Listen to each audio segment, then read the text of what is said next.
Oh, hey guys. Welcome back to another Oh, hey guys. I'm Drew Harrison, your fearless host. Fearless. I have plenty of fears. That's pretty right. I'm having a great Monday. I hope you are as well. Hope you got a fun week planned for you. At least doing something you want to do this week. You know what I mean? Got a fun show for you. So without further ado, let's get into it. We get a Cash Money Records versus No Limit Soldiers versus. It's going to be October 25th in Vegas. I mean, you throw Dipset in there and 3-6 Mafia, and we can have like a Drew Harrison childhood fatal four-way. I mean, love all of this going on. Did get people coming out of the woodwork to rank the past verses, and Dipset versus Locks is wildly considered the greatest verses we've had so far. But No Limit and Cash Money might put on a little show for us. Never know. Arby's drops their steak nuggets. Is that where we needed to head, Arby's? That's where we, in the grand scheme of things? I would absolutely hate to do Arby's food order week after week. So many meats. They do have all the meats. And you got to order all of them, too. Marshmello. Not our beloved character on Bob's Burgers. No, Marshmello the DJ, a.k.a. Chris Comstock, has formed a new band called Underbrook.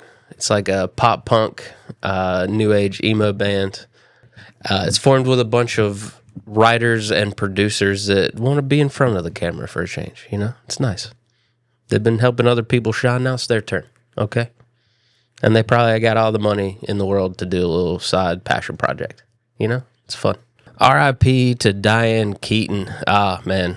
Hollywood lost a real one. She was a fantastic actress. I love Father of the Bride. Her and Steve Martin, just fantastic duo together. And they had like 7 of them, right? Like that, they had a lot of those movies. Also, R.I.P. to Sister Jean from Lola Marymount fame. We all loved watching her during their Cinderella run a couple of years ago. She made it to 106. Legend. Definition of it. Tiger Woods has his 7th back surgery. 7th. They straight up replaced a disc this time. They're like, hey, man, we just got to, that one's shot. We got to put a fake one in. I didn't know they could do that. Like I said, we got a great show for you. We got a music video of the week. We got a fun collab on What You Eatin. And, of course, top 5s galore. Sports. Aces are your 2025 WNBA champions, sweeping the Mercury. Like, light work. They're like, gives her trophy. Kudos to a storied franchise who is known for winning. Started off a little rough. People were ready to throw the towel in on them early, but they figured it out and got another chip. Albert Pujols and talk with the Angels organization about being their next manager, and I'm here for it. I would love to see more former players that we love taking over these franchises. And plus, what does the Angels have to lose? You know, what they've been doing has not been working, and their former manager, Mr. Washington, is a beloved Braves legend. But I hope it works out. You know, Mike Trout deserves a little run before he goes out. You know, one of the greatest players that we just don't get to see in the playoffs too often. I know they had their run there, but we just don't get to see him. Thought Rendon was going to be a game changer. Thought putting Pujols with Trout was going to be a game changer. Not really worked out for him. Did y'all watch that banger of a 15-inning elimination game of 5 between the Mariners and the Tigers? Goodness gracious, it was awesome. Mariners advanced there in the ALCS, and they actually got game 1 from the Blue Jays last night, so they're up 1-0 on Toronto. And the Brewers and the Dodgers are squaring off for the National League title. Come on, Brewers. In college football, number 24, South Florida scored 4 touchdowns in 3.5 minutes. They scored a touchdown before the half, then they scored 3 touchdowns right after the half. Like 2 turnovers and their own touchdown. It's insane. Indiana is for real. They stunned Oregon. Diane and company down in Colorado upset Iowa State. Bama survives Mizzou. You know Mizzou wanted to take them out, continue their streak. Florida State loses again. They blaming it on the ACC this time because it was the ACC that keeps beating them. USC defeats a ranked Michigan team, and all things are just falling apart in Penn State. Drew Aller Their prized QB is out for the year. Very intrigued to see what that does to his draft stock. Some had him going as high as number 1. But then not only did they lose to Northwestern this week, they fired their coach. James Franklin, who I thought was going to be synonymous with Penn State for years to come, is going to get paid $65 million to never coach at Penn State again. I wish I got fired and just handed millions of dollars. Like, what's the incentive to try here? You know, like, what's to say these coaches aren't getting these jobs and just tanking so they can get paid and sit at the house? I don't know, man. Something's got to change there. You got to stop paying these coaches to go away. It's the only profession, man. It's the only profession that you're terrible at your job and they pay you a lot of money to just go away. Just does not make sense to me. The Joe Flacco era in Cincinnati began, and he did his best, guys. All right, I think he did pretty good against the Packers. Okay, like that, definitely without knowing the offense, just stepping in day one, throwing to Chase, and Chase seemed happy. So isn't that the whole point of this? Is to keep your wide receivers happy so they don't jump ship while Burrow's rehabbing? I think he looked all right for his first game out there. Last week, Jerry Jones was fined for flipping off the fans, and I'm sure he wanted to do it again because the Mariners got you this week. Little Rico revenge game. Their former running back runs for over 200 yards from scrimmage. Threw a touchdown in there as well. And the Panthers are 3-3. Watch out. Watch out.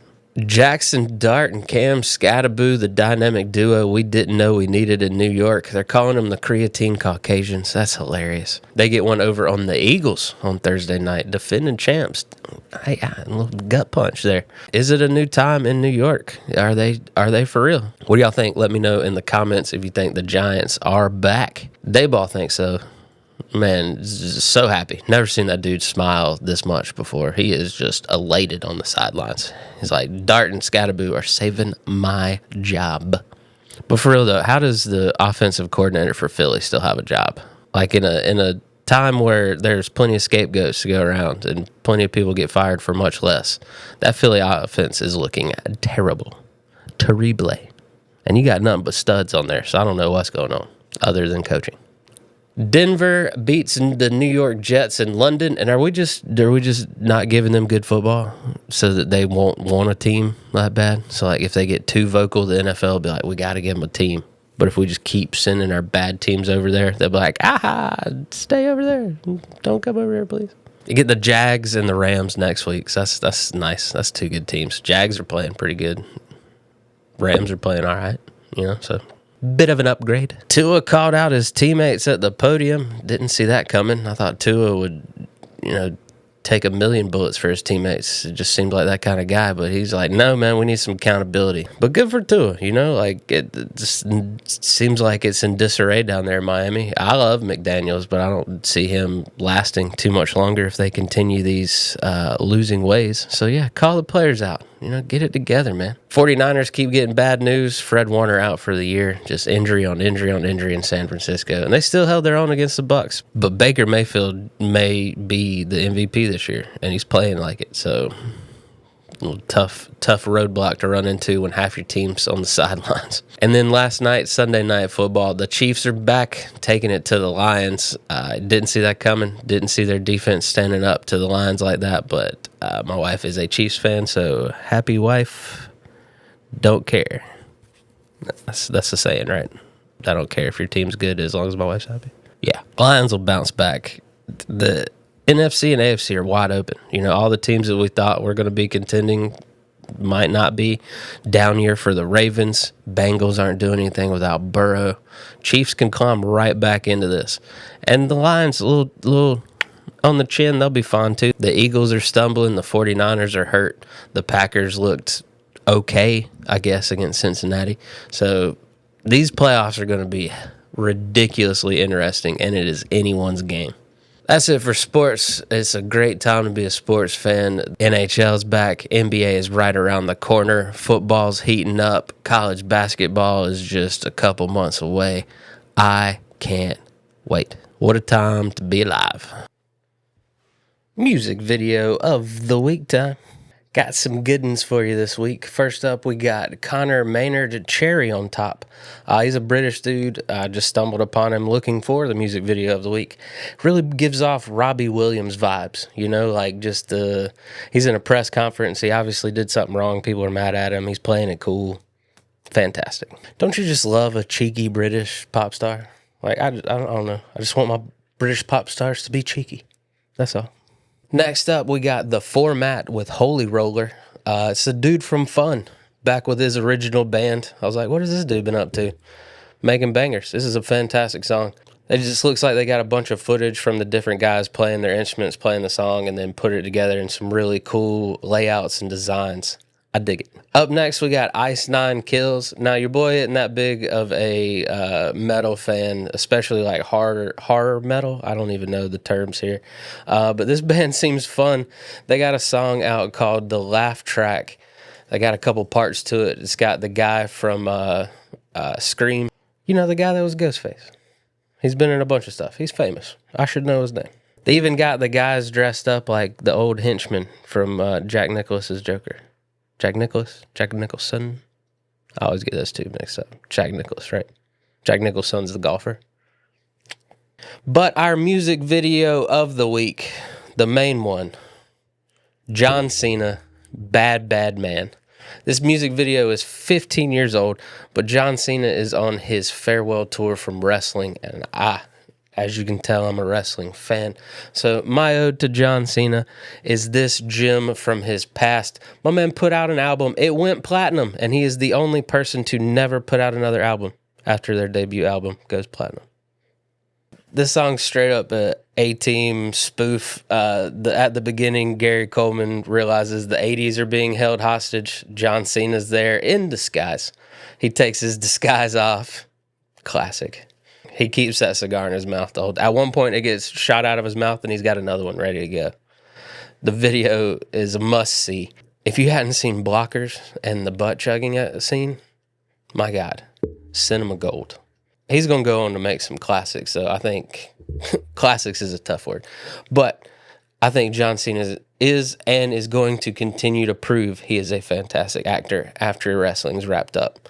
And he also can rap. Like, go back and listen to some Cena songs. Like, dude's got bars. Bars. At the end, Gary Coleman ends up being the bad guy. Nice little twist there, you know. So that's my music videos of the week. Go check them out. Just go down a YouTube wormhole, man. Grab your little boo-boo, little adult beverage.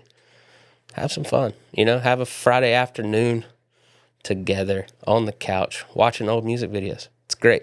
Nothing better. What you eating? We got a great collab this week. I think it's a double collab. It is two of my favorite things coming together. Oreo and Reese's. I love it.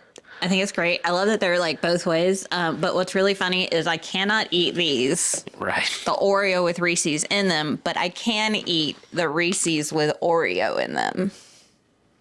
Make it make sense, people. They use their gluten-free. I guess with the, the fudge, because the filling of a Reese's is actually like fudge. It's a peanut butter fudge, not just peanut butter. It's got to be sustainable. So I guess the gluten-free cookies hold up better in the fudge than it contains regular peanut cookies. Sweet. But have no worry, America, I will take one for the team and try the Oreos. The Reese's Oreo. I guess we can call that the Oreo Reese's. And this is the Reese's Oreo, since the base is an Oreo, and that's the base of a Reese. Trying this one. Not letting you put your wheat hands in my. I wasn't touching it yet. Wrapped. I do like the wrapping on those, though. Yeah, that's good. Got just enough of the cookie in there with the Reese's. Oh, that's really good. Yeah, that's a great little treat. Nice little cookie bite. Gets the best of both worlds for sure. And I like that they put the white chocolate on top. It really reinforces the cream of the Oreo. Mm-hmm. Yeah. That's perfect. You can have those. That's good. All right, now the Reese's peanut butter in the Oreo. Man, it looks really good. I'm sure it's really good. It's fantastic. Just gonna be over here doing my sad face. Wah, wah, wah. You forget how long it takes to eat an Oreo. No, those are good. That's definitely need some milk.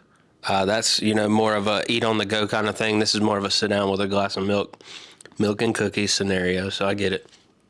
But that's fantastic. The Reese's peanut butter is almost like your peanut butter pie. Ooh, okay. Whipped in the middle of it. So it's definitely the peanut butter mixed with like the Oreo cream for sure. Fantastic. But I will give you, this one's better.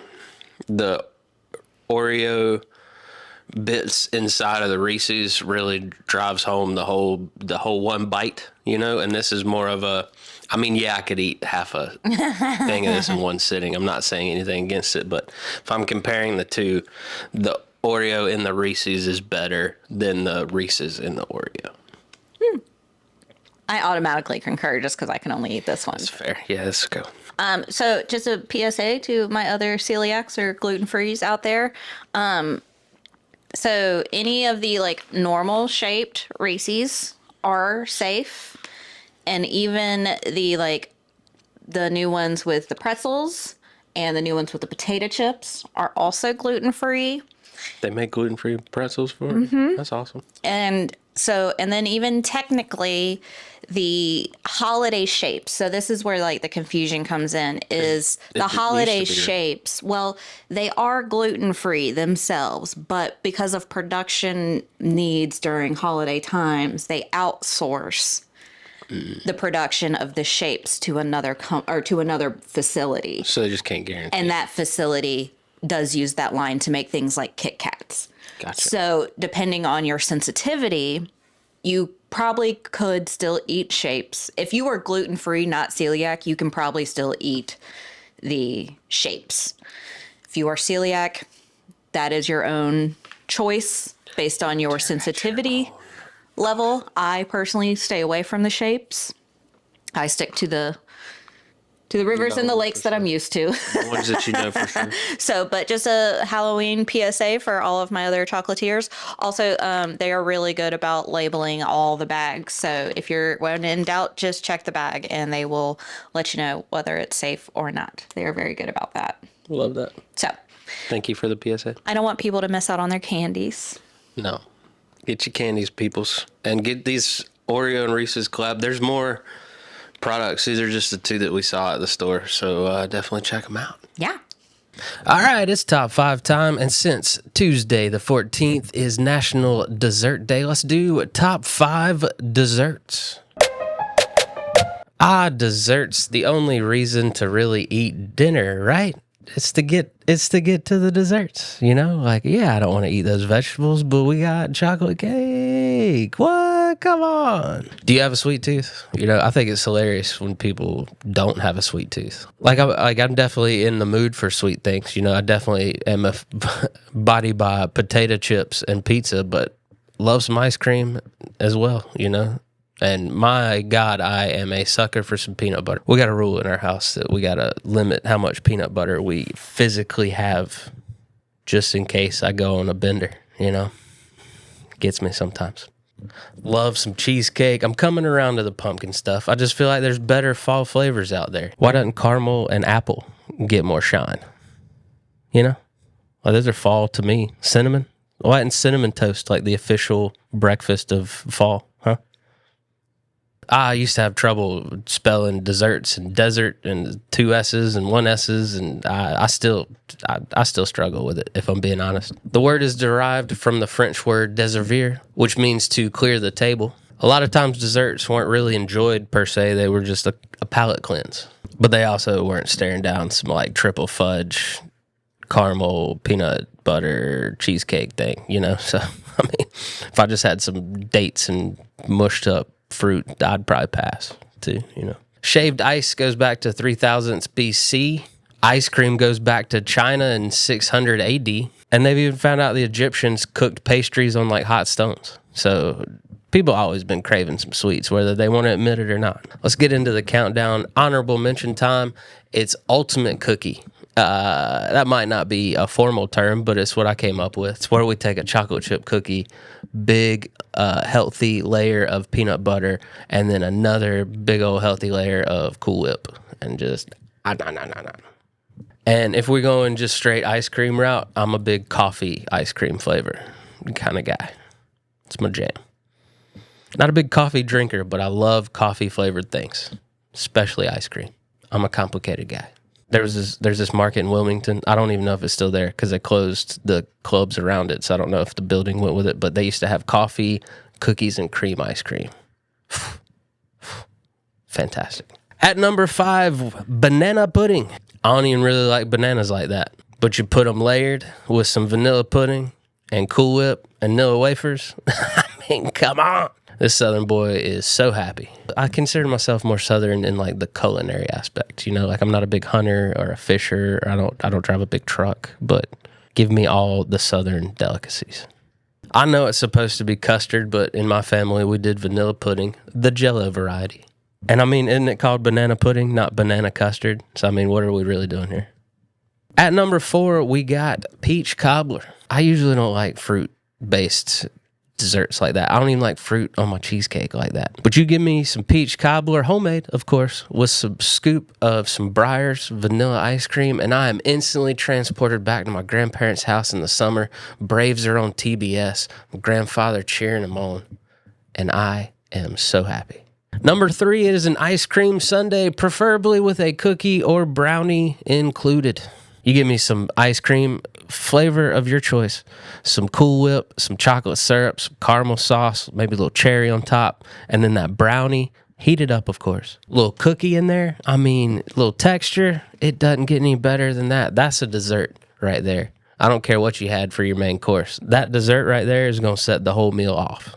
At number 2, we're going to get a little specific on you. All right, it's red velvet cheesecake. Now, don't get me wrong. You could put just regular cheesecake here at the number 2 spot. I love cheesecake. Love it.